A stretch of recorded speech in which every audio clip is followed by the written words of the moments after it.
तीन भुवन में सार वीतराग विज्ञानता शिवस्वरूप शिवकार नमः त्रियोग समारिके। बोल कुंद कुंदाचार्य भगवान की जय। काय चाललं होतं प्रकरण मा? कुंद कुंद कुंद कुंद बालक मुनी झाले। ते मुनी होईपर्यंत त्यांची जर्नी कशी होती हे सांगितलं। त्यांच्या आई वडिलांना ते कसं मनवतायत, आई वडील कसं त्याला मनवतायत घेऊ नको म्हणून।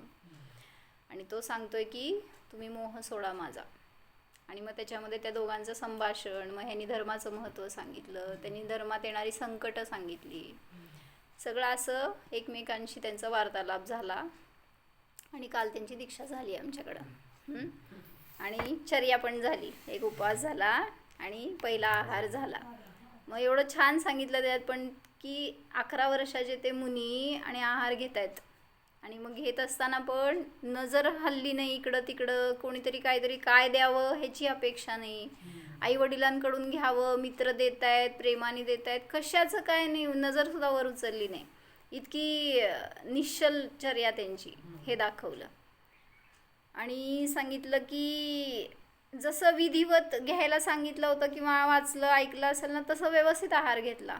पहिल्यांदा काय केलं, उष्ण जल घेतलं, मग गन्ने का रस, सौंप, धना, आवले का पाणी, ते झाल्यावर दूध, मग मध्ये दाल, कढी, घी, सगळं जे काय दिलं ते व्यवस्थित घेतलं। आहार झाला आणि ते झाल्यावर मित्र सगळे जवळ आलेले, पूर्वीचे मित्र, तर त्यांनी त्याची चर्या बघून, त्याची विरक्ती बघून, त्याची एकदम निर्विकल्प साधना बघून स्वतः उत्तेजित झाले मित्र आणि म्हणले की आम्हाला पण काय काय नियम घ्यायचे आहेत। मग अनेकांनी अनेक नियम घेतले।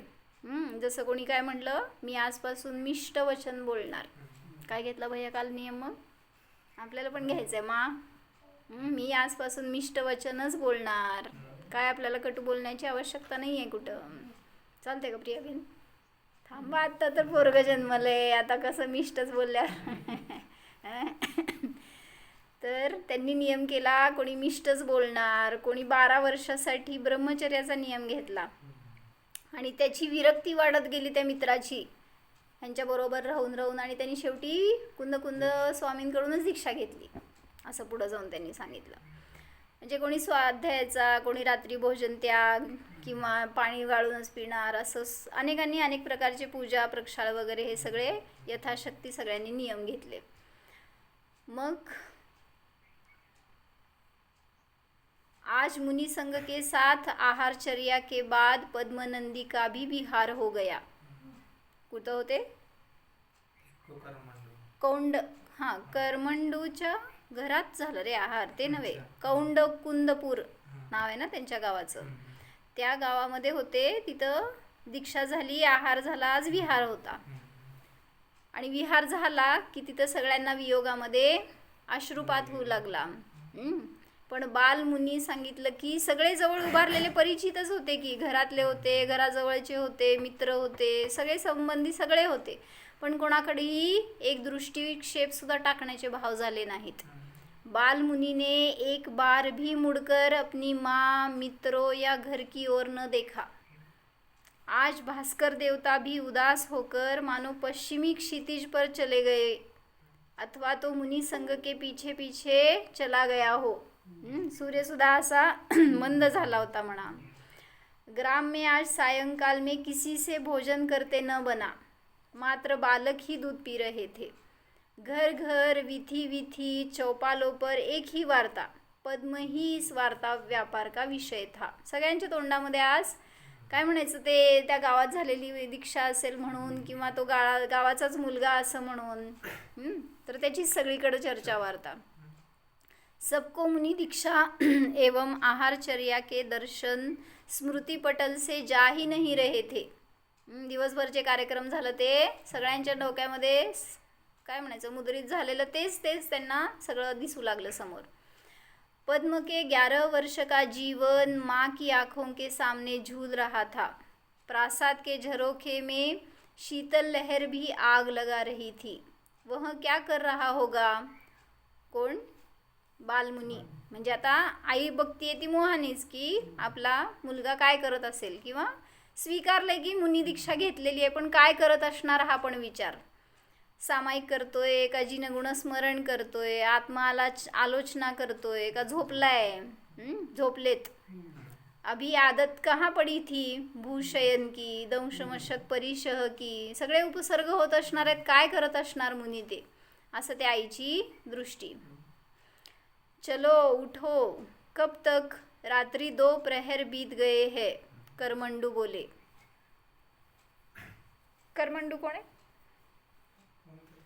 म्हणजे करमंडूच्या घरीच आहार झाला होता, त्यामुळे तिथंच असणार माता पिता, आणि ते तिथं रात्री शयन करत होते. पण झोपेमध्ये त्या आईला झोप कुठे येते, तिला सगळा विचार पद्मचाच चालू होता. कुंद कुंद बालकाचाच. चलो उठो. कब तक. रात्री 2 प्रहर बीत गए हैं. करमंडू बोले. आप आराम करो.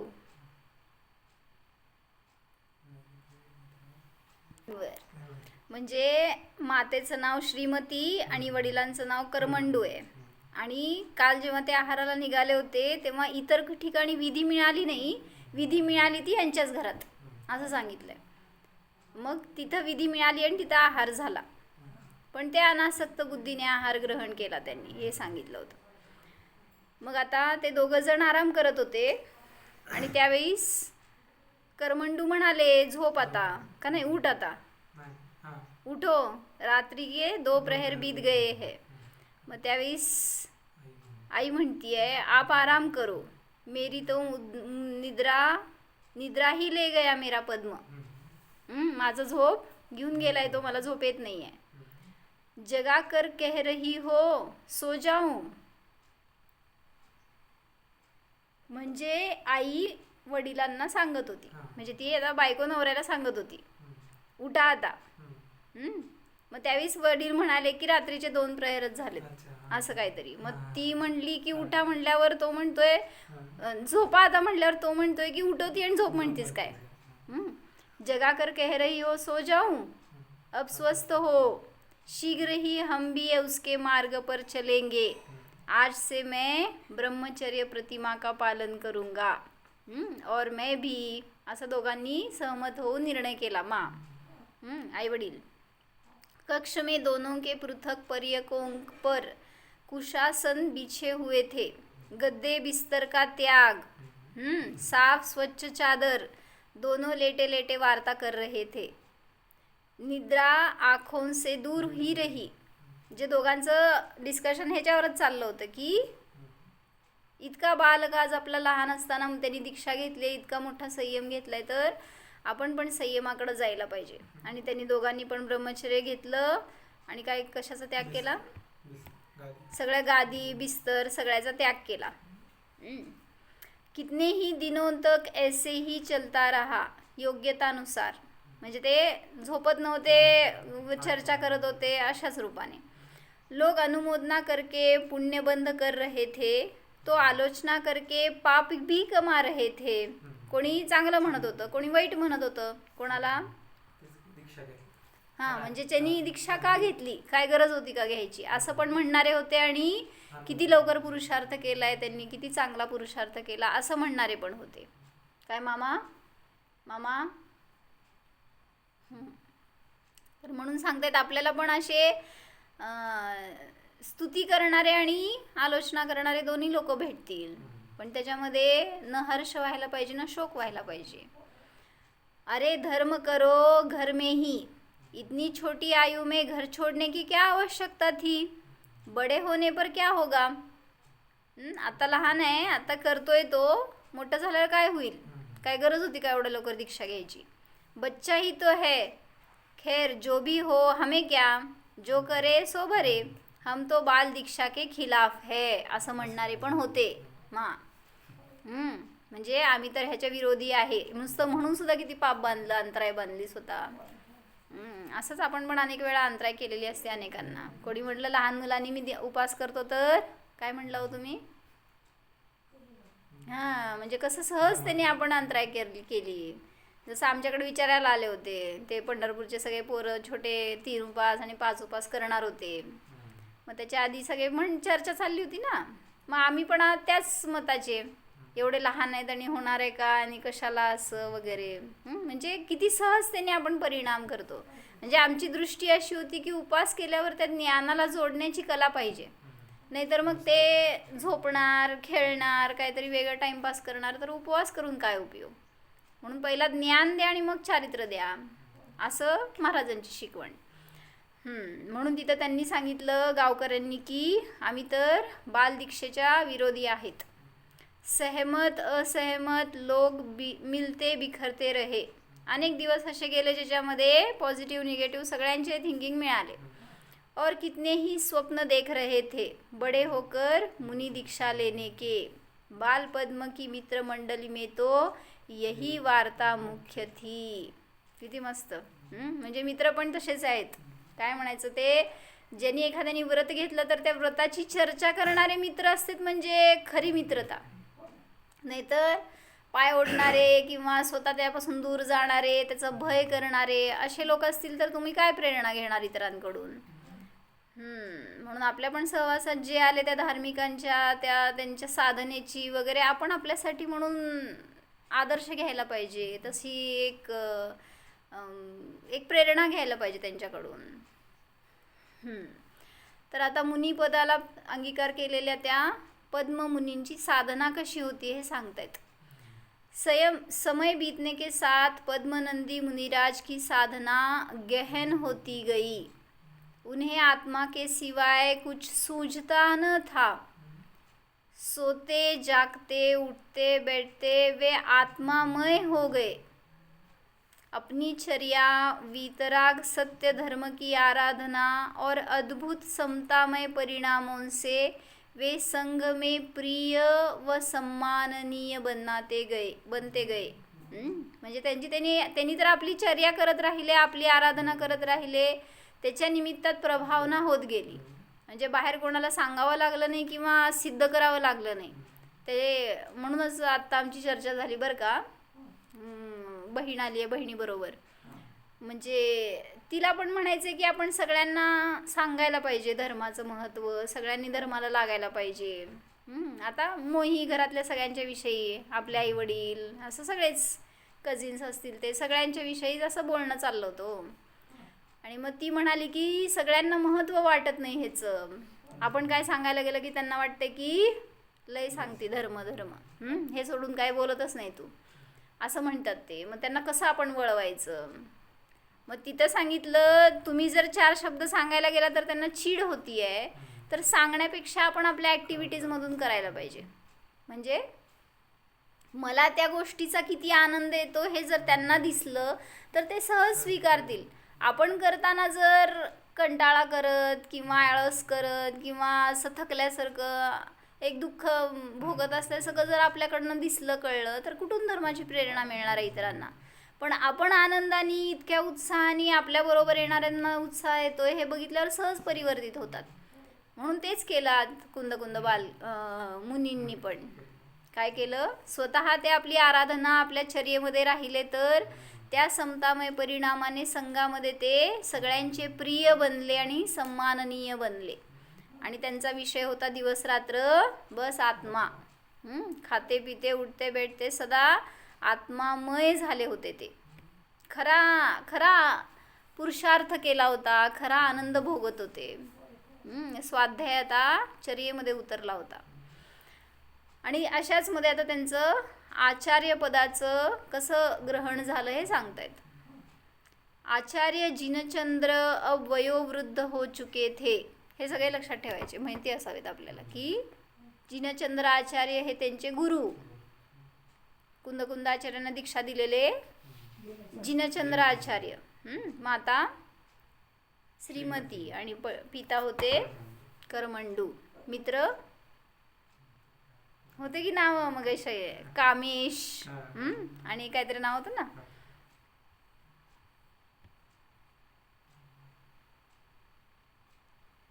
कंछेदी कंछेदी, कामेश हे सगळे मित्र होते मा. आहेत का तुमच्या घरात नावाशी? आचार्य जिनचंद्र वयोवृद्ध हो चुके थे. वे समाधि करने हेतु अन्य संग में जाना चाहते थे. उन्होंने गुरु पूर्णिमा आषाढ़ की अष्टानिका में के अंतिम दिन समस्त संघ की सभा बुलाई. आत्मसाधकों, आपने जिन शासन का सेवन करके अपनी परिणति को निर्मल किया है, आप जगत जन से पूज्य है. कोण कोणाला सांगाले? जिनचंद्र आचार्य आपली सल्लेखण्यासाठी म्हणून ते सगळ्या संघासमोर सांगतायत. असं त्यांना सल्लेखण्याचे विचार होते. बसा त्याच्यावर भैयाजी, नको खाली बसू नका, भाऊ बहीण सगळे. आपने जिन शासन का सेवन करके अपनी परिणति को निर्मल किया है, आप जगत जन से पूज्य है. अल्पकाल में आप सभी निर्माण भाव से साधना कराने में निमित्त बनते हुए जिन शासन की प्रभावना करने में समर्थ होंगे. कोण कोणाला सांगताय? जिनचंद्र आचार्य शिष्यांना सांगतायत, आपल्या संघातल्या म्हणजे मुनींना. सगळे मुनी बसलेत समोर, त्यावेळेस त्यामुळं सांगतायत तुम्ही जगतजनासाठी पूज्य आहात आणि निर्माण भावनेने तुम्ही साधना करण्यामध्ये आणि करवण्यामध्ये निमित्त ठरणारे आहात. आणि ह्याच्याच असं म्हणजे त्यांना सल्लेखना घेण्याचे भाव आहेत म्हणून. मग आचार्यपदाला सोडल्याशिवाय म्हणलं ना, म्हणून की सल्लेखनेमध्ये निर्विकल्पता येण्यासाठी ते आपल्या पदाचा पण त्याग करतात. मग तिथं सांगतायत की तुम्ही तुमची साधना करा आणि इतरांना करण्यामध्ये निमित्त ठरताय, तर हीच जिनशासनाची प्रभावना आहे, तरच तुम्ही त्याच्यामध्ये समर्थ असणार. अब आयु अंत की ओर है, देह जीर्ण हो रही है, परंतु आत्म साधना की भावना प्रबल हो रही है. मेरा समय निकट है, अतः आप सबसे अनुरोध है कि मुझे निर्भर होने की अनुमति प्रदान करे. असं पण असते मा. आचार्य शिष्यांना सांगतायत, माझा आता अंत निकट आलाय, तर त्यामुळे मला आता आत्मसाधनेमध्येच राहायचंय, म्हणून तुम्ही मला निर्भर होण्याची अनुमती द्या. कसला भार होता हो? संघाचा भारच आहे की तो. सगळं संघाचं पालन करायचंय, सगळीकडं वयावृत्त किंवा लक्ष ठेवणार, सगळ्यांना ज्ञान दीक्षा वगैरे ह्याच्यामध्ये शिक्षामध्ये सगळीकडं त्यांचा भारच होता तो. म्हणून ते पद जबाबदारी, तो भार सोडल्याशिवाय निर्विकल्प त्यांना साधना करता येणार नाही. म्हणून त्यांनी अनुरोध केला सगळ्यांना की मला निर्भर होण्याची अनुमती द्या. म्हणजे ही शेवटी लघुता असती एक थोडी. शिष्य असं जावा बरं का आता तुम्ही, असं थोडी आहे. म्हणजे एक आपलं पण कर्तव्य म्हणून त्या शिष्यांच्या प्रती असं नको वाटायला शिष्यांना की ह्यांनी आपल्याला सोडून निघून गेले, ह्यांना काय जबाबदारी नाही आहे आपली, किंवा आपण ह्यांच्यासाठी घर सोडले तर हे आपल्याला असं कसं मध्ये सोडू शकतात, अशी एक कुठल्या भावना अशी होऊ नये. म्हणून दोघांचं एकमेकांच्या प्रती कर्तव्य. मुझ जैसा अल्प विशुद्धि वाला जीव श्रीजिन संघ का महत भार आप सबके सहयोग से मैंने अपनी योग्यता प्रमाण उठाने का प्रयास किया है. आगे इसके संवहन का सौभाग्य आप सभी को है. मैं निर्दोष समाधि हेतु पवित्र आराधना के लिए भारतवर्ष में जिनका नाम ख्याति प्राप्त है, ऐसे श्री संघ में जाकर जीवन सफल करना चाहता हूँ. असं आचार्य सांगतात की आता मला माझी साधना करण्यामध्ये, आराधना करण्यामध्ये उपयोग लावायचा आहे, त्यामुळे मी ह्या सगळ्यापासून आता दूर राहणार आहे. तुमचा भार तुम्हाला दिलाय असं सांगायचं त्यांना. आप सब किसे अपने आचार्य पद के लिए सर्व मान्य करेंगे. सगळ्यांनाच विचारलं शिष्यांना की आचार्य पाहिजे एक संघाला, तर तुम्ही कोणाला पद काय म्हणायचं, वोटिंग कोणाला देणार आहे तुम्ही? सगळ्या मुनींमध्ये तुम्हाला कोण इच्छित आहे की हे आचार्य बनावेत? एक स्वर में संघ स्वर मुखरित हुआ, कुंद कुंद स्वामी, कुंद कुंद स्वामी. एक स्वर में वन प्रातर गूंज गया. ॲक्च्युली हे सगळ्यात शेवटी दीक्षित झालेले पण त्यांची काय म्हणायचं, त्यांचं तसं प्रभुत्वच असं होतं की सगळ्यांच्या ते प्रिय बनले होते असं सांगितलं मागं त्यांनी त्यांच्या आराधनेमध्ये असे तत्पर होते की त्याच्या निमित्तातच ते सगळ्यांचं परिपालन करू शकत होते. मग आचार्य म्हणतायत, आपने मुझे अत्यंत निर्भर कर दिया है क्योंकि आप सभी ने मेरे मन की बात ही की है. म्हणजे ऑलरेडी फिक्स्ड होतं एक त्यांचं वोट झालंच होतं आणि सगळ्यांनी पण तसंच मान्यता दिली. यह हमारे सबके भारतवर्ष के महाभाग्य है जो मैंने ऐसा निर्दोष आचरण करने वाला शिष्य पाया. कधी कधी अशी पण स्तुती करत असते गुरु. आप निर्दोष आचरण कराने वाले आचार्य को पा सकेंगे. आप सब आगमोक्त रीति से आचार्य पद का मान रखते हुए जीवन में निर्विवाद रूप से आराधना का आदर्श स्थापित करने में अवश्य सफल होंगे. काय कळलं? तुम्ही ॲज अ शिष्य त्या आचार्यांचं सगळं मान ठेवताल, त्यांच्या काय म्हणायचं जसं शास्त्रात सांगितलेलं आहे तसं तुमचं सगळं निर्विवाद आराधना राहील आणि ते तुमच्यासाठी आदर्श ठरतील, असं तुमची सगळी चर्या असेल असं सांगतायत आचार्य. इसी आशा एवं विश्वास के साथ मैं अपना आचार्य पदभार कुंद कुंद के सबल कंधे पर डालता हूँ. असं तर आचार्यांचं आणि सगळ्या शिष्यांचं डिस्कशन झालं. पण कुंद कुंद काय म्हणतात तो? कुंद कुंद बोले मुनी, लेकिन क्षमा करे, मेरे से भी ज़्यादा योग्य साधु संग में विद्यमान है. आचार्य बोले, आप उनसे पूछ ले, मैं उन्हें सौंप देता हूँ. मला काय द्यायचंच आहे कोणाला तरी. कुंद कुंद 88 वर्षीय वयोवृद्ध साधु संघ में वात्सल्य रत्नाकर समान सभी को अपने सानिध्य से निहाल कर देते हैं. आपके चरणों में रहकर हम सब आगे बढ़ना पसंद करेंगे. असं कुंद कुंद स्वामी जाऊन त्या 88 वर्षीय मुनींच्या समोर अनुग्रह करतायत की तुम्ही आचार्यपद घ्या. सविनय हार्दिक आग्रह करते हुए कुंद कुंद स्वामी त्यांना बोलले. त्यावेळी आचार्य म्हणाले, उनका आयुष्य अब अल्प रह गया है. उन्होंने 12 वर्ष की समाधि की इच्छा जताई है. अतः वे प्रायः मौन रहते हैं. ऐसे में उन पर संघ का भार डालना अत्याचार होगा. म्हणजे ज्यांना आपली साधना करायची आहे ते तुमचं परिपालन करण्यामध्ये कसं अडकणार, म्हणून आता त्यांच्यावर हा भार मला घालायचा नाही असं आचार्य सांगतायत. काय ते नोट खाली? 44 वर्ष की अवस्था में उन्हें आचार्य पदवी प्राप्त हुई. आगे भी 50 वर्ष 10 महीने और 15 दिवस पर्यंत आचार्य पद प्रतिष्ठित रहे थे. उनकी कुल आयु 95 वर्ष 10 महीने और 15 दिन की थी. काय 95 वर्ष जगले म्हणजे कुंद कुंद स्वामी माम. आणि त्याच्यामध्ये 44व्या वर्षी आचार्यपद मिळालं होतं. 50 वर्ष होते पुढं. कुंद कुंद मजबूर और मौन होकर बोले, तो फिर 55 वर्षीय साधू बड़े अध्ययन करने कराने में निपुण है. म्हणजे मी 40 वर्षाचा आहे, माझ्यापेक्षा 40व्या वर्षी आचार्यपद मिळालं त्यांना. म्हणजे किती लहान होते ते अजून ॲक्च्युली.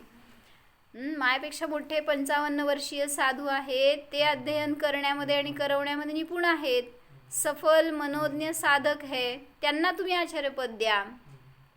त्यावेळी आचार्य म्हणाले, वे उपाध्याय पद की शोभा है. कोणाला म्हणायचं उपाध्याय? हां, जे स्वतः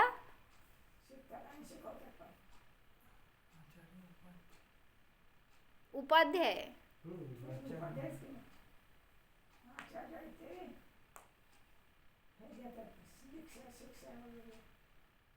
आणि मुनी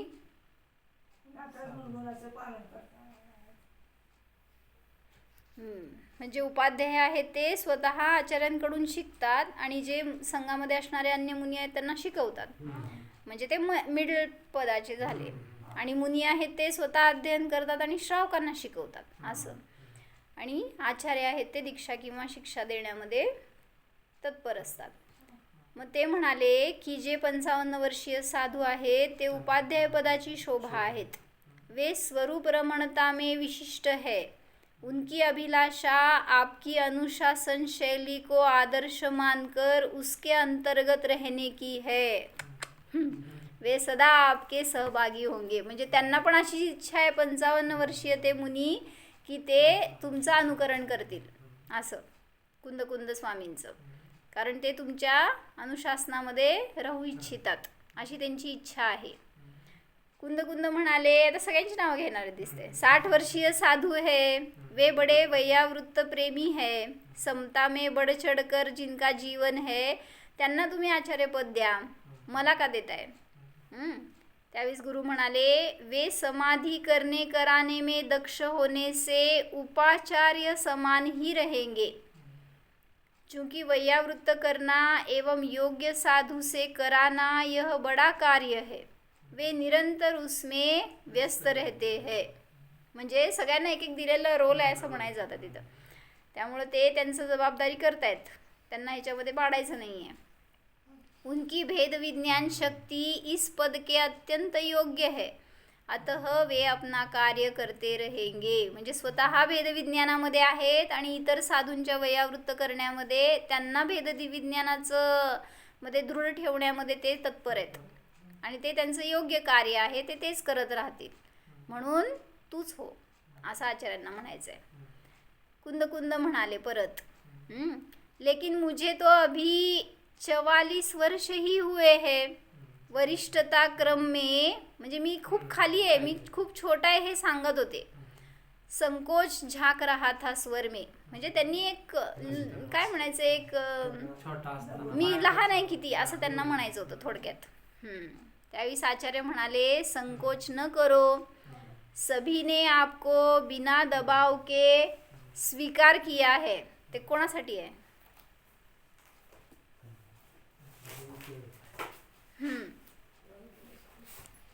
काय चाललंय माहिती का आमचं, सांगा विशाल भैया काय चाललंय. कुंद बालक मुनी दीक्षा घेतले आणि आता ते त्यांची चर्या करत करत 44 वर्षीय मुनी झालेत संघामध्ये. 11व्या वर्षी दीक्षा घेतली. म्हणजे 11 ते 44 33 वर्ष गेली होती. त्यामुळं तर आचार्य म्हणालते की तू आचार्य हो. आता त्या जे नाव काय होतं, गुरूंचं नाव काय होतं, मा कुंद बालका मुनींचं गुरूंचं नाव आचार्य जिनचंद्र. तर त्यांनी सांगितलं की मला आता संलेखना घ्यायची आहे, साधना करायची आहे, तर मला हे आचार्यपद सोडायचं आहे. मग संघ सगळा समोर बसला होता. त्यावेळेस तिथं त्या मुनींना सगळ्यांना सांगतायत की तुम्हीच निवडा तुम्हाला कोण आचार्य पाहिजे. सगळ्या मुनींना ते म्हणाले असं गुरु. आणि मग ते चयन चाललंय सगळ्यांचं. सगळ्यांनी एका स्वरामध्ये कुंदांचं नाव घेतलं. मग ते मागं सरकतायत की मी तर किती छोटा आहे संघामध्ये, माझ्यापेक्षा खूप मोठे आहेत, तर तुम्ही त्यांना द्या आचार्यपद. मग त्यांनी त्यांची लघुता प्रदर्शित करतायत. त्यावेळी आचार्य सांगतायत की सगळेजण आपल्या आपल्या पदामध्ये नियुक्त आहेत. कोणी उपाध्याय आहे, कोणी वैयावृत्तीमध्ये आहे, कोणी भेदविज्ञानाची धारा देण्यामध्ये त्यांचं कार्य समर्थतेने करतायत, त्यांना आचार्यपद द्यायचं नाही आहे. त्यावेळेस कुंदांनी सांगितलं की मी तर फक्त 44 वर्षाचा आहे आणि सगळे माझ्यापेक्षा वरिष्ठ आहेत संघामध्ये. मग त्यावेळेस आचार्य म्हणतायत, संकोच न करो. सभी ने आपको बिना दबाव के स्वीकार किया है. सगळ्यांनी एकमताने सांगितलं होतं की यांना बनवा. उम्र नहीं योग्यता महत्त्वपूर्ण होती है. कशासाठी, म्हणजे संघाचा भार घालायचे, सगळ्यांना मार्गदर्शन करायचंय, सगळ्यांच्यावर दृष्टी ठेवायची, त्यांना पण ज्ञान ध्यानामध्ये स्थिर करायचं, तर तेवढा कॅपेबल पाहिजे माणूस. स्वतःचं ध्यान करण्यामध्ये असेल पण जर संघाकडं त्याला नाही जर लक्ष ठेवता येतंय किंवा वयावृत्त करणं किंवा संलेखना साधणं, सगळ्याच ठिकाणी त्यांना त्यांचं योगदान द्यायला यायला पाहिजे, असं समर्थ जीव पाहिजे. उम्र नहीं योग्यता महत्त्वपूर्ण होती है. तुम्हारी योग्यता साधना सरलता समर्पण स्तुत्य है. म्हणून तुलाच मला आचार्य बनवायचं आहे असं गुरु सांगतायत. कुंद कुंद म्हणाले, काय म्हणाले आता? मैं तो दोषों का भंडार हूँ माँ. आचार्य म्हणतायत तू निर्दोष आहे, तर कुंद कुंद म्हणतायत मी तर दोषांचा भंडार आहे. असं कधी म्हणलो आपण? म्हणायचं असतं विशालबाई असं, माहिती का? जायचं गुरूंच्या समोर आणि मी तर दोषी आहे. कोण कोण दोषी आहे? हा बरोबर. नाही पाहिजे ना, ती नम्रता पाहिजे, ती सरलता पाहिजे, त्याशिवाय उद्धार होत नाही. माझ्याकडनं कुठला दोष झाला किंवा होणारच नाही ही मान्यता असणारा पुढे सरकू शकत नाही. त्यामुळे ते म्हणाले की मी तर दोषांची खाण आहे. आत्मशोधन का महत् कार्य बाकी है. अजून मला माझी आराधना करायचं, माझं मला साधना करायची, मला असल्यामध्ये घालू नका. जीवन अल्प है, कार्य बड़ा है, कृपया मुझे किसी कल्पवृक्ष की छाया दे जाइए. मलाच कोणाचा तरी आधार द्या किंवा मला कोणाच्या तरी छत्रछायेत ठेवा. मला वृक्ष बनवू नका. मी दुसऱ्याला छाया द्यावी अशी माझी पात्रता नाही आहे, असं त्यांना म्हणायचं होतं. आचार्य म्हणतायत कल्पवृक्ष को भी कल्पवृक्ष की आवश्यकता होगी. हां, म्हणजे तू स्वतः कल्पवृक्ष आहेस, तुला कशाला कोणाच्या छायेची आवश्यकता आहे. कुंद कुंद म्हणाले श्रुतनंदी कितने महान ज्ञानी है. सगळे बहुतेक संघातले सगळेच मुनी काढणारे दिसते आता. तर त्यांना तुम्ही आचार्य बनवा. आचार्य म्हणतायत वे लेखन एवं बाल योगियों की शिक्षा का भार लिए हुए है. असं संघ दिसतोय का आता तुम्हाला? एक जण असा आहे, एक जण असा आहे, किती चांगला संघात भरलेले आहेत.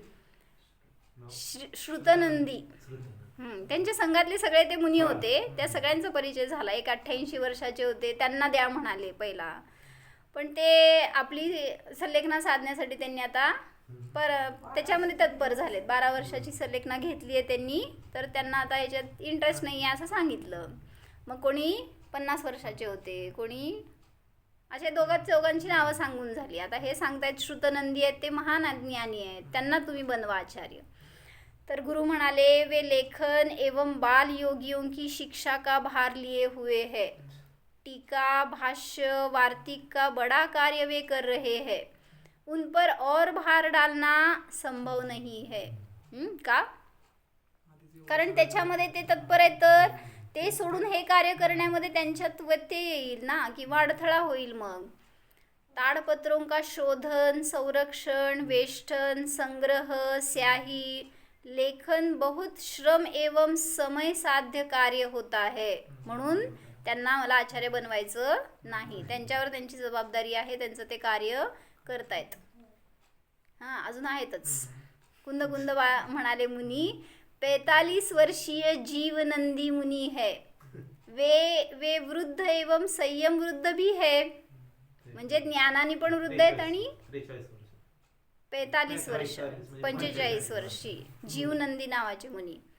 तर ते ज्ञानाने पण वृद्ध आहेत आणि संयमाने पण वृद्ध आहेत. म्हणजे मी 44 वर्षाचा, ते 45 वर्षाचे, म्हणून तुम्ही त्यांना बनवा.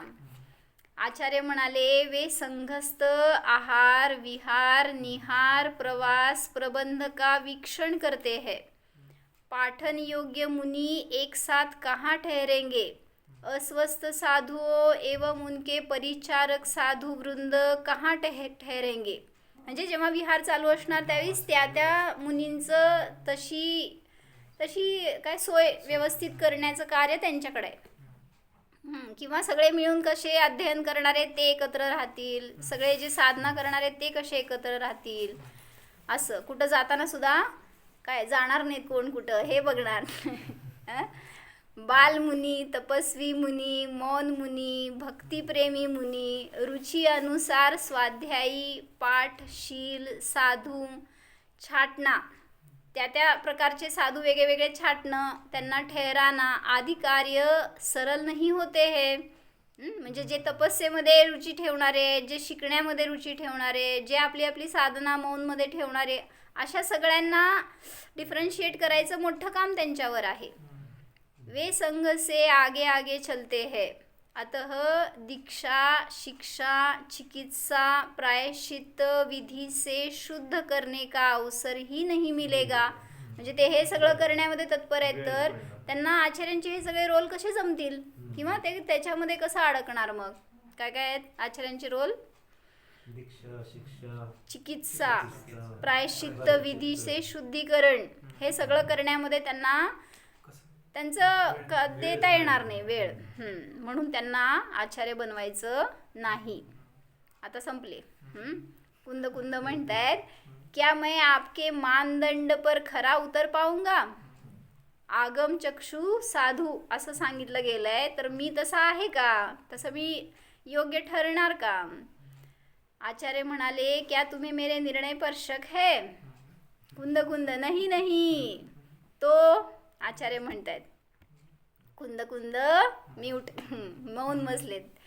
जिनचंद्रांना समजलं की ह्यांची आता स्वीकृती आहे. कोण आता ऑप्शनच राहिलेलं ना, सगळ्यांची नावं घेऊन झालं, ढकलायचं काम झालं, पण आता ढकलून काय उपयोग नाही म्हटल्यावर स्वीकृती समजते हुए जिनचंद्र आचार्य म्हणतायत, आज से मैं आचार्य पद देने की विधि प्रारंभ करूंगा, प्रायश्चित्त ग्रंथ सिखाऊंगा. म्हणजे काय म्हणायचं, आचार्यांना आचार्य बनवायचं तरी सुद्धा शिकावं लागणार की. म्हणजे आजपर्यंत संघातच होते, मुनी होते, सगळे एकत्र राहून बघून होतं की सगळं, पण जे त्यांचं अनुशासन आहे ते त्यांनाच माहिती आहे आचार्यांना. आणि मग ते काय काय करतायत स्वतःचं, म्हणजे आता आपण राहतो की बघितलेत संघांमध्ये, आपण पण उठतो बसतो, पण त्यांचं काय काय कार्य असतं ते त्यांना माहिती आहे. त्यामुळे ते त्यांची सगळी आता पद, त्यांचं सगळं काय म्हणायचं हँडओव्हर करायला लागलेत. काय म्हणायचं, आता तुम्ही मराठी विचारायला तर तू अजून इंग्लिशच सांग. काय म्हणायचं, पदभार रोपण त्यांच्यावर करतायत.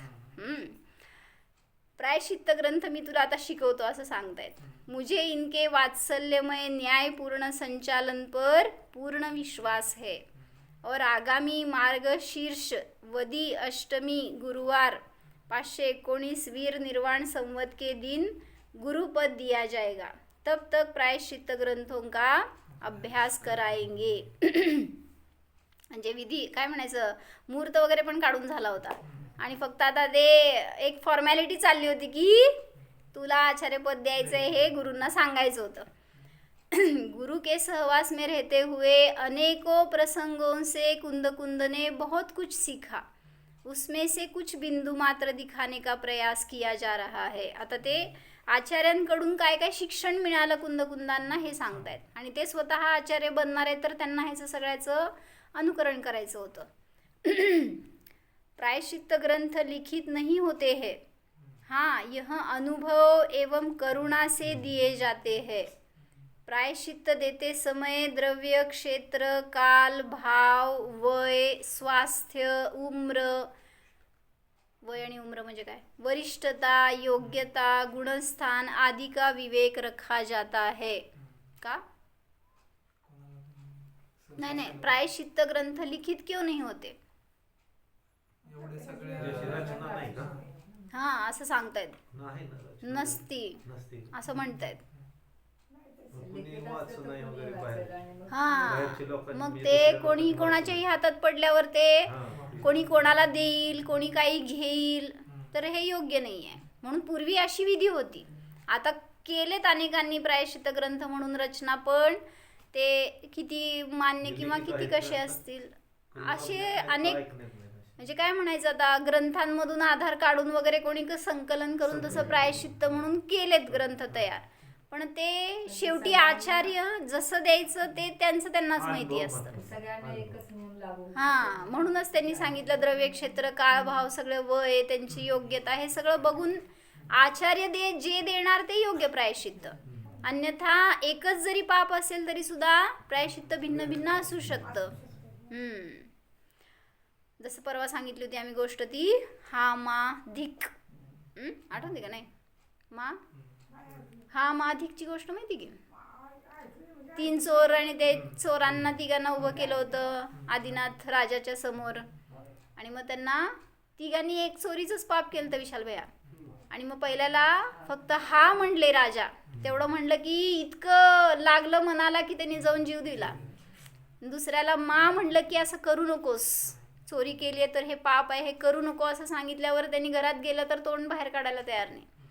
आणि तिसऱ्याला तू चोरी केली असं म्हणलं तर दुसऱ्या दिवशी परत तो चोरी करतानाच भेटला तर तुझा धिक्कार असं म्हणले. आणि मग त्याची धिंड काढली, त्याला नगराच्या बाहेर हाकलून दिलं असं वगैरे. म्हणजे एकच जरी दोष केलाय तरी परिणाम कसे आहेत त्याच्यानुसार प्रायश्चित्त असतं. मग हे ज्ञान फक्त साधूंना आहे, त्या गुरूंना आहे. मग ते कोणीही वाचायला किंवा कोणी एकमेकांना प्रायश्चित्त द्यायला सुद्धा चालणार नाही. म्हणून त्या प्रायश्चित्त ग्रंथाचं अध्ययन केलं. कोई भी शिष्य मुनि स्वयं से दीक्षा या प्रायश्चित्त नहीं ले सकता है और न दे ही सकता है. मला माहिती आहे त्याचं प्रायश्चित्त काय, मी तुम्हाला देतो असं चालणार नाही. म्हणून स्वतः घ्यायचं पण नाही. मला जरी माहिती आहे तरी सुद्धा माझ्याकडनं एखादी जीवाची हिंसा झाली तर त्याचं प्रायश्चित्त मला माहिती आहे म्हणून ते मी घ्यायचं पण नाही आणि दुसऱ्याकडनं झालं म्हणून त्याला द्यायचं पण नाही. म्हणून सगळं सांगितलं गुरूंकडून करायचं असतं. जे काय झालं भलेही खूप छोटा असेल तो दोष किंवा खूप मोठा असेल तरी सुद्धा त्याचं प्रायश्चित्त नियमाने, भलेही तुमच्याकडनं परत झाला असेल तो दोष तसाच तरी सुद्धा सांगितलं प्रायश्चित्त गुरूंकडूनच घ्यायला पाहिजे. जाने वाले को रोकना नहीं और आने वाले को मना करना नहीं. काय म्हटले विशाल भैया? रोकलं तुम्हाला. और आने वाले को मना नहीं करना. योग्यता प्रमाण पुरुषार्थ स्वकाल में जीव करता ही है, इस आधार से धैर्य रखना. हे सगळं शिकायला मिळालं त्यांना, हे सांगतायत आचार्यांकडून कुंद स्वामींना. आणि मग ते त्यांनी आत्मसात करत गेले. योग्यता प्रमाण पुरुषार्थ स्वकाल में जीव करता ही है असं या आधारावर त्यांची साधना करायला पाहिजे हे कळालं. नाही जिनचंद्राचार्यांनी हँडओव्हर केलं आचार्यपद. आता हे त्यांच्याकडे राहून ते काय काय शिकले. हा ना, झालं की केलं त्यांनी. नाही का ती त्या दिवशी त्यांनी असं सांगितलं त्यांनी आणि मग त्यांच्याकडे राहिल्यानंतर ते हे सगळं शिकतायत. काय काय शिकायला मिळालं, काय काय शिकायला मिळालं ते सांगतायत. मग ते बहुतेक मध्ये दिवस गेला असेल असं वाटतंय, बघू पुढं, माहित नाही. तर एक ही चूक के लिए 3 साधुओं को 3 प्रकार का दंड दिया जा सकता है. प्रायश्चित्त सदैव एकांत में दिए जाते हैं. सगळ्याला कारण आहेत बरं का मागं तशी. कारण मुनी आहेत, मुनींना सगळ्यांच्या समोर प्रायश्चित्त दिलं तर काय होते.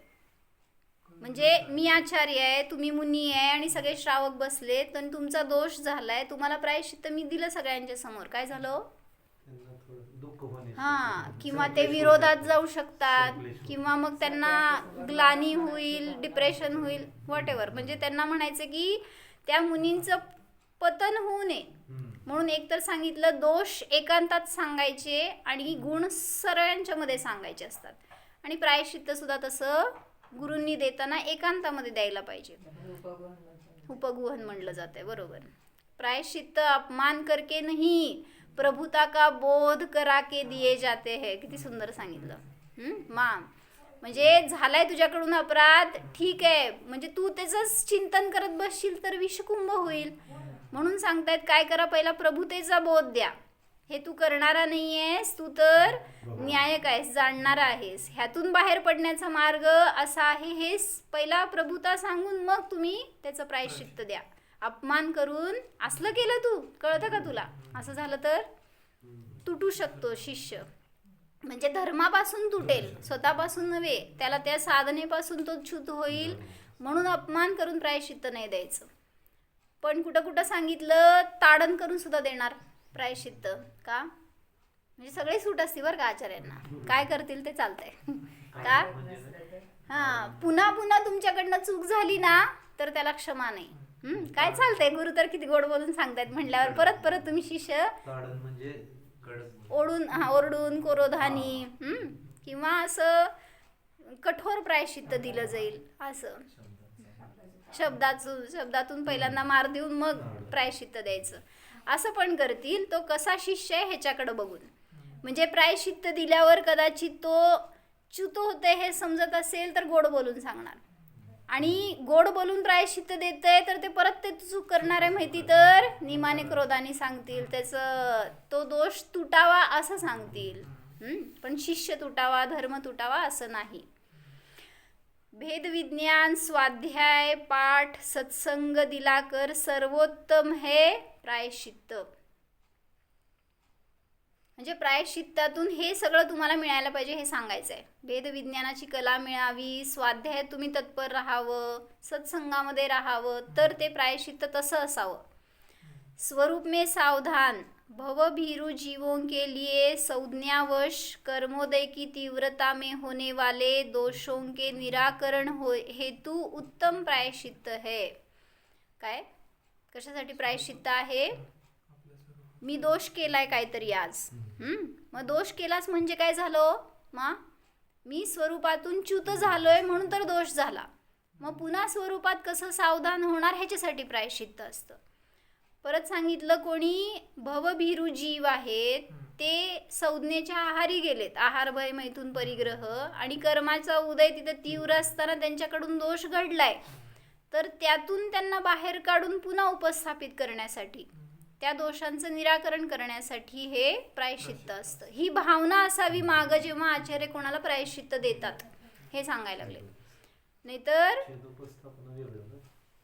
स्वतः करतात ते छेदोपस्थापना. माझा छेद झाला, बाहेर आलो मी आणि मग पुन्हा उपस्थापना केली मी. छेद म्हणजे छेद नव्हे, विकल्पात आलो हा छेद, पुन्हा निर्विकल्प होणे ही छेदोपस्थापना.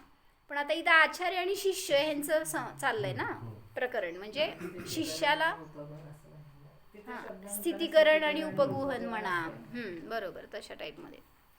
मग प्रायश्चित्त देताना तुमची परिणती कशी असावी, तुमचे भाव कसे असावेत हे आचार्यांचं दृष्टीतून सांगतायत. तुमच्या दृष्टीतून तुम्ही वेगळे, तुम्ही दोष केलेले आहात, तुमची दृष्टी कशी असावी जेव्हा प्रायश्चित्त मागता, आणि जेव्हा त्याच वेळी आचार्यांचे भाव कसे असावेत हे सांगायला लागले. कारण ते स्वतः त्या पदात आता जाणार आहेत. तर म्हणजे आजपर्यंत त्यांनी आचार्यांकडे बघितलं होतं ॲज अ शिष्य, मी शिष्य आहे तर ते मला गुरु म्हणून काय काय करतायत. आता त्यांना काय बघायचं आहे, मी जर तसं त्या पदात जाणार आहे तर त्यांनी काय काय केलंय तसं मला आचरण करायला पाहिजे, तशी माझे भाव असायला पाहिजे. जाप आलोचना प्रतिक्रमण मात्र का प्रायश्चित्त होता है, असं झालं होतं सोलापूरमध्ये एकदा. एक संघ आला होता आणि त्या संघामध्ये एक जण दीक्षा होणार होती त्यांच्यात, म्हणजे ते त्यांच्या संघामध्ये प्रतिमाधारी होऊन राहत होते, गृहत्याग होता त्यांना आणि ते त्यांच्यासोबतच होते, पण अजून दीक्षा नव्हती झाली त्यांची. आणि आता दीक्षा झाली त्यांची आज असं, आणि झाल्यावर आता काय म्हणायचं, आजपर्यंत सगळे श्रावकांमध्ये राहिलेले उठलेले बसलेले ते आज मुनींच्यामध्ये राहिलेले होते ना, झाल्यावर दीक्षा तर त्यांच्याबरोबर. मग अनेक गोष्टी होत्या की ते विसरल्या जातात, कदाचित प्रमार्जन करायचं म्हणा किंवा शोधन करायचं किंवा बघितलं काय नाही असं थोडंफार मागं पुढं म्हटल्यावर ते गुरुसुद्धा त्यांना सांगत होते की तुमचं हे राहिलं हे करा, किंवा ते स्वतः पण विचारत होते की इतरांना त्यांची लघुता अशी की मी हे केलं का, हे राहिलं का, हे बघितलं का असं वगैरे, किंवा मला सांगा माझ्याकडनं काय राहतंय का. म्हणजे दृष्टी कशी असती, आजपर्यंत ते श्रावक म्हणून किंवा काय शिष्य म्हणून सहवासात राहिले होते मुनींच्या, आता मुनींच्या जवळ बसून मुनी झालेले आहेत, तर तिथं आपल्याकडून त्या मुनींच्या समान चर्या व्हायला पाहिजे हा उद्देश. मग तसंच आता इथं पण आचार्य बनणार आहेत तर ते त्या आचार्यांच्या योग्य आपण सगळे रिस्पॉन्सिबिलिटी घ्यायला पाहिजे असं त्यांचं दृष्टी. जाप आलोचना प्रतिक्रमण मात्र का प्रायश्चित्त होता है, जे काय प्रायश्चित्त असेल ते कोणाला कधी अशा रूपाने पण असू शकतं. आलोचना प्रतिक्रमण सगळे वेगळे वेगळे सांगितले ना प्रकार ते. मग माझ्यासमोर कोणी येऊन प्रायश्चित्त घेतंय तर त्यावेळेस तिथं मी काय करायला पाहिजे, माझं कसे भाव असावेत, मी त्यांना कसं बिहेवियर द्यायला पाहिजे, हे सगळं हे शिकतायत आता. म्हणजे काय म्हणायचं, दोष काढायचं पण शिकायला पाहिजे, करायचं शिकत नाही, करतो सहज आपण, पण दोष त्यांचे कसे काढायला पाहिजेत हे सुद्धा शिकायची कला. दोषज्ञ नाही, दोषज्ञ वेगळं, दोषज्ञ वेगळं. काय म्हणायचं आता, गुरु म्हणजे दोष नाही, सुविचार. हा ना, बरोबर आहे की, पण आणि ते दोष दाखवून त्यांना सन्मार्गामध्ये गुरूंकडनं दोषज्ञ बनायला शिकायचंय हे म्हणायला लागले मी. हम्म. ते आता मुनी होते आणि त्यांना बरोबर. आचार्यांकडून आचार्य पद घ्यायचंय ना, तर मी दुसऱ्यांचे दोषांना पाहिल्यावर मी कसं बिहेव करायला पाहिजे हे शिकायचंय त्यांना. दोषज्ञ इज डिफरंट, म्हणजे तुमच्यात दोष काय आहेत हे माझं मला कळणं हे दोषज्ञ झालं. हम्म. पण ते मुनी होते आणि त्यांना आता आचार्य झाल्यावर तुमचे दोष कळाले तर मी काय करायला पाहिजे हे शिकायचंय त्यांना. अशी त्यांना आचार्य पदाची पद घ्यायचंय. तर त्यासाठी सगळी प्रिपरेशन चालू आहे. म्हणजे काय काय करावं लागतंय सगळं तर सोडलं होतं जबाबदारी. म्हणूनच आचार्यपद कोण घ्यायला तयार होत नाही. आणि घ्यायचं पण नाही आपल्याला. आपल्या साधनेमध्ये ज्याला राहायचंय त्यांनी, म्हणून तीर्थंकर सुद्धा सगळं सोडून, वैभव सोडून आपली साधने करत शेवट जातात. नाहीतर मग जोपर्यंत तीर्थंकर पदात राहतात, तोपर्यंत समोशरणात राहतात, तोपर्यंत मुक्ती नाही. म्हणून सांगितलं आपल्याला सुद्धा अशी साधना करतच आपलं घालवायचं जीवन, का नाही? थांबा, अजून किती जबाबदारी आहे. कसं सगळं झालं तरी बी अजून त्याच्यातच अडकलोय. विशाल भैया, चालत नाही का दीक्षा घ्यायला आपल्याला? लगेच आचार्यपद देते तुम्हाला. म्हणजे असं आपली साधना करण्यासाठी आपण आचार्य बनतो बरं का, आपण संसाराचे. म्हणजे हाय काय अजून आचार्यत्व करतो म्हणतात. म्हणजे कसं संसार करायचा, कसं धंदा करायचा, कुठं लग्न करायचं, हे सगळं सांगायला सगळे आचार्य लगेच. बघ जरासं धर्माचं शिक्षण द्यायला आचार्य बनून बघा. त्याच्यासाठी आपली तशी पात्रता असावी लागते. म्हणून त्यासाठी भेदविज्ञान दृढ ठेवणं आवश्यक आहे. हो. स्वाती भाभी ध्यान सांगा. जितू काका.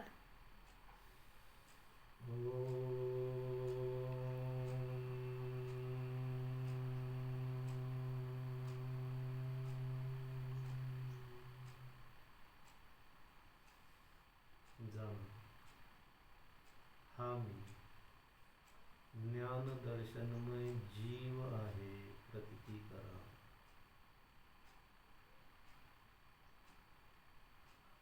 हा मी अतींद्रिय आनंद स्वरूपी जीव आहे, जाणा.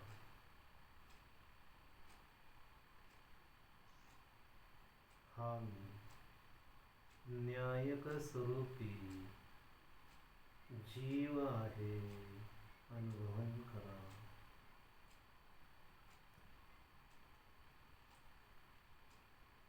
हा मी ज्ञाता द्रष्टा स्वरूपी जीव आहे, प्रतीती करा. हा मी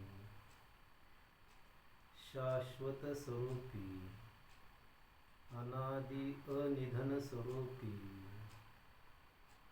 जीव आहे, जाणा. हा मी अजर अमर स्वरूपी जीव आहे, जाणा.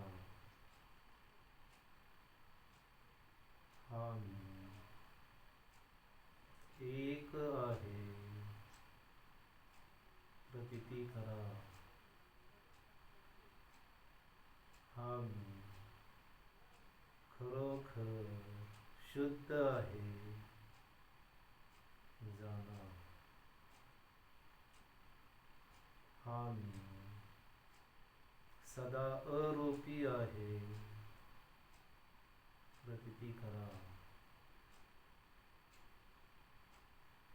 माझ्या ध्रुव स्वभावामध्ये किंचित देखील अन्य परमाणु नाहीच.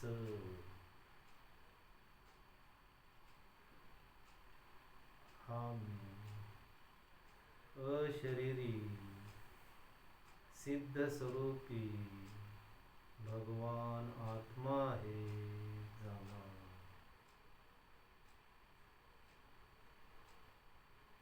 हा मी अस्तित्व स्वरूपी जीव आहे, प्रतीती करा.